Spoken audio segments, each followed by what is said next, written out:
Hi PokerNerve team, Aces up here with another progressive knockout strategy video.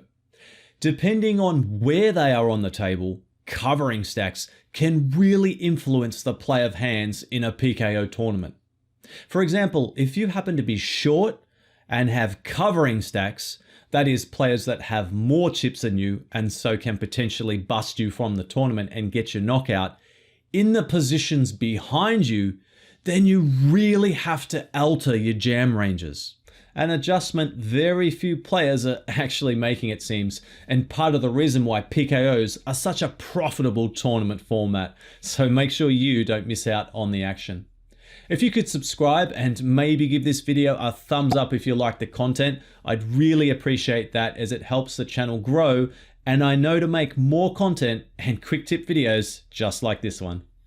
And so an easy way to see these differences and help us understand this better is to examine some short stack jam ranges and see how they shift when we have no bounty, then a small bounty, medium, and finally a big bounty, which we'll do in a moment with M7, then M5 stacks. So we'll want to adjust. There'll be less fold equity since opponents will be calling wide, and also the likelihood of being multi-way is higher than normal since multiple players might be bounty hunting you. So hands like suited connectors and small pairs don't play so well, whilst ace-x and high card and high suited combos tend to perform well in such scenarios since they have more raw equity. Let's take a look at this in HRC. So let's say we're halfway through the 109 bounty builder. We'll use that again on PokerStars. It's a popular one. So here's chip EV. We're jamming 21% of hands, you can see. Notice down to ace-9 off and 8-9 suited and 8-10 suited, they're around break even. All pairs are included. Now with a small $25 bounty, hands like 8-9 suited and 8-10 suited are losing ground, along with pocket twos. When we have a medium bounty, we've got an even tighter range. And finally, with the big bounty, well, now we can see a significant change indeed. The ace-x hands have extended down to ace-8, but we've lost all those non-Broadway suited connectors and also the smallest pocket pairs. And king-jack is actually doing better than with chip EV, and that's because it'll perform well against the looser isolating and calling ranges. Of course, you won't always be just open shoving M7. And in fact, if we compared the EV of open raising versus shoving, we'll find open raising and then calling off a little wider can offer net more EV. Because opponents should be isolating you wide, especially when you have a hand like, say, pocket eights. It's easy to think, okay, I'm just going to shove this because players will call wide anyway, and I don't really want to see a flop three-way with a hand like eights when everyone calls loosely pre-flop to try to flop a piece and stack me. But the thing is, when you just raise, you might get a hand like pocket threes to isolate you from cutoff that may have just folded to a jam with three players behind, or maybe ace-7 suited, for example. Or perhaps the big blind defends 7-4 off since they can win a bounty, and then just quickly gets it in on the flop when they flop top pair and you have them beat, or in a lot of cases, much worse. So some good situations can arise, so don't be too hasty to just rip it in. Raising can be a viable option since we'll be pushing a lot of EV in the matchups we have.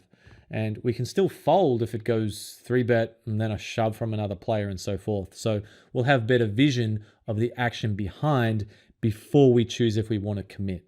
Different story when we get down to M5 and, well, now we'll be so short, we'll just be shoving. Now let's take a look at the previous scenario with an M5 stack. Now we can see with chip EV a 29% jamming range. And this is M5, remember, and there's 4 players behind. So basically PN 20 plus. 8-7 suited is PN 19. It just scrapes in there.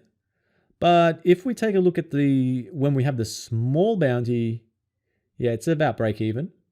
And then with the average bounty, it's losing. And with the big bounty, it's a horrific jam. So you can really see how you have to adjust your PN jams in bounty tournaments. You have to give the raw equity hands more weight And the hands that benefit from fold equity like 9 high, you don't want to be jamming if you've accumulated some bounties. Well, at least against savvy opponents. Not just savvy opponents, I guess, but also loose fish that will bounty hunt with anything. And speaking of which, we can see with big bounties, as was the case before, raw equity hands perform really well. Ace 5 is actually at its most profitable, as is the case with a lot of these big Broadway hands like King 10 suited. And even King 9 has crept into the jam range here. You can see why when you look at opponent calling percentages, really loose. And in the case of the big blind, 87%. It was only 22% with chip EV. So the bounty dynamic has caused a big shift. So when you find yourself short and checking your PN to see if you can jam, remember, tighten up overall, but definitely refrain from taking the smallest pairs and suited connectors if it's at all close and you have a bounty that players will be hunting for.